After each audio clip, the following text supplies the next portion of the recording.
Sot nuk është e hënë. Sot nuk është e hënë. Është e vërtetë ajo që dëgjova?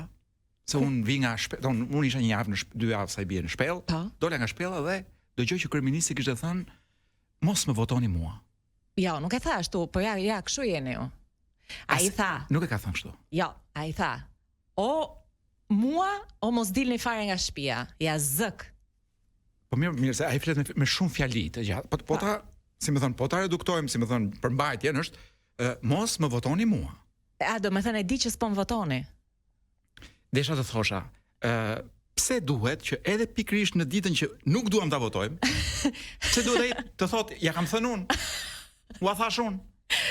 A ka mundësi o zotërit na lësh një herë të vetme të zgjedhim të lirë? Po. Pa na thënë çfarë nuk duhet të votojmë. Zgjedhjet janë gjithmonë të vjedhura, Kolo, kështu që edhe kësaj here të manipuluara, le të themi. Kështu që edhe kësaj here në një farë mënyre në zgjedhje është fut dorë, do thoshte. Në zgjedhje futet dorë. Dgjoj, gjithsesi un kam vënë re një fenomen të çuditshëm këtë vit. Fsho rëndom në Facebook njerëz që bëjnë thirrje për të shitur votën. Nuk e di a është lajm I mirë apo lajm I keq, po shoh njerëz që vetë ofrohen dhe thon të interesuarit të paraqiten, shes votën. A deshe treg të lirë? A deshe ekonomi tregu? Kjo është ekonomia e tregut. Bukur, më pëlqen. Domethënë, shitja e votës qëndron ndërmjet shitjes së nderit dhe shitjes së brekëve. Pra njeriu shet dhe nderin dhe kur shkon puna keq dhe brekët. Diku në mes është shitja e votës. Një herë në 4 vjet. Domethënë bëqameti. Po pra, ne në fundit prapë një herë sa vite ndrohemi edhe kur vjen puna për këto të tjera. Blerina, sot është një ditë që unë vedosa të sfidoj të gjitha standardet muzikore. Po?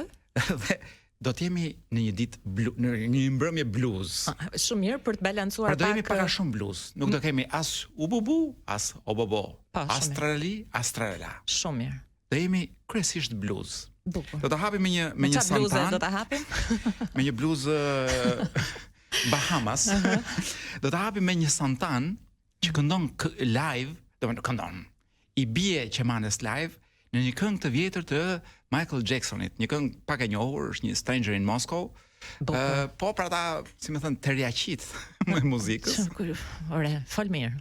Teriaqi është e njeriu që shkon dhe I hap shishën 33.000 euro kryeministrit. Ah, okay, mirë, rregull. Ky njeri shumë mirë. Jo ky njeri, teriaqi është ai që e pi. Po.